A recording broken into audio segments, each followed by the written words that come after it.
Hello, this is Srishti. Welcome to Pratiyogita Darpan. इस video में बात करने वाले एसईओ समिट 2023 के बारे में। सबसे पहले देखते हैं कि ये चर्चा में क्यों बना हुआ है। आगे बढ़ेंगे, देख लेंगे। देखिए, हाल ही में शंघाई सहयोग संगठन का शिखर सम्मेलन हुआ, जिसकी मेजबानी प्रधानमंत्री नरेंद्र मोदी द्वारा की गई। भारत ने पिछले साल सितंबर में उज्बेकिस्तान के समरकंद शिखर सम्मेलन में एससीओ की अध्यक्षता ग्रहण की थी। साल 2017 में एससीओ में शामिल होने के बाद ये पहली बार है जब भारत एससीओ की अध्यक्षता कर रहा है। आगे बढ़ेंगे। देखिए, वर्चुअली होने वाले इस शिखर सम्मेलन में पाकिस्तान के प्रधानमंत्री शहबाज शरीफ और चीनी राष्ट्रपति शी जिनपिंग के अलावा रूस के राष्ट्रपति व्लादिमीर पुतिन भी शामिल हुए। इसके साथ ही संगठन के अन्य सदस्य देशों के प्रतिनिधि भी सम्मेलन में शामिल हुए। इस सम्मेलन में सभी देशों ने क्षेत्रीय सुरक्षा, आर्थिक सहयोग और व्यापार जैसे अहम मुद्दों पर चर्चा की। नए सदस्य के रूप में ईरान ने भी पहली बार इस सम्मेलन में अपनी उपस्थिति दर्ज की। शिखर सम्मेलन में 6 अंतर्राष्ट्रीय और क्षेत्रीय संगठनों के प्रमुखों को भी आमंत्रित किया गया। आगे बढ़ेंगे, किन मुद्दों पर चर्चा हुई ये देख लेते हैं। देखिए, शिखर सम्मेलन में अफगानिस्तान की स्थिति, यूक्रेन संघर्ष और एससीओ सदस्य देशों के बीच सहयोग, संपर्क और व्यापार बढ़ाने पर चर्चा हुई। बैठक में महत्वपूर्ण वैश्विक और क्षेत्रीय मुद्दों पर एससीओ के सदस्य देशों के बीच सहयोग की भावी दिशा तय करने पर चर्चा की गई। पीएम नरेंद्र मोदी ने कहा कि पिछले 2 दशकों में एससीओ एशियाई क्षेत्र की शांति, समृद्धि और विकास के लिए एक महत्वपूर्ण मंच के रूप में उभरा है। आगे बढ़ेंगे।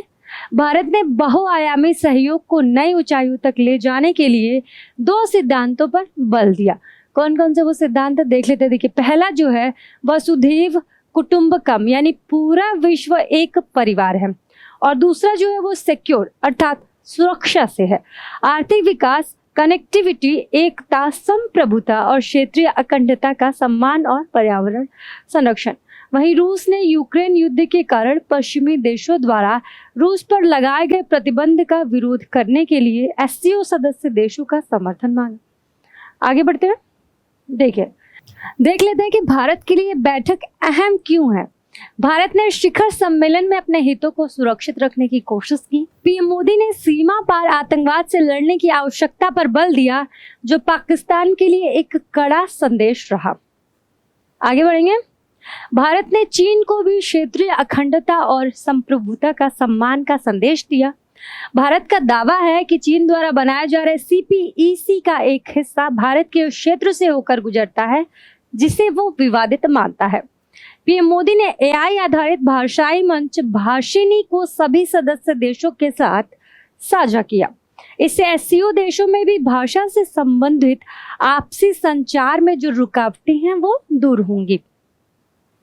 क्या है शंघाई सहयोग संगठन, इसके बारे में जान लेते हैं।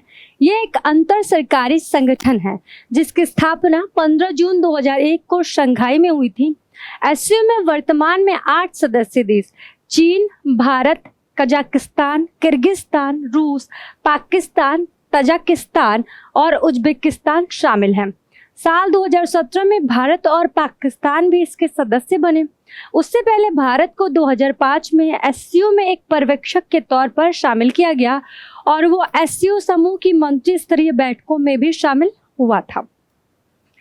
आगे बढ़ेंगे, देखेंगे एससीओ के उद्देश्य क्या है। देखिए, एससीओ ने मुख्य रूप से क्षेत्रीय सुरक्षा मुद्दों, क्षेत्रीय आतंकवाद, जातीय अलगाववाद और धार्मिक उग्रवाद के खिलाफ देशों को एकजुट करने का कार्य किया है। साथ ही एससीओ की प्राथमिकताओं में क्षेत्रीय विकास के लिए देशों में आपसी समझ, समन्वय और सहयोग शामिल रहा है। फिलहाल के इस वीडियो में सिर्फ इतना ही। उम्मीद करते हैं वीडियो में दी गई जानकारी आप लोग को अच्छी लगे तो कमेंट में हमें बताएं। साथ ही ऐसी ढेर सारी जानकारी के लिए हमारे चैनल को लाइक और सब्सक्राइब करना ना भूलें। Thank you.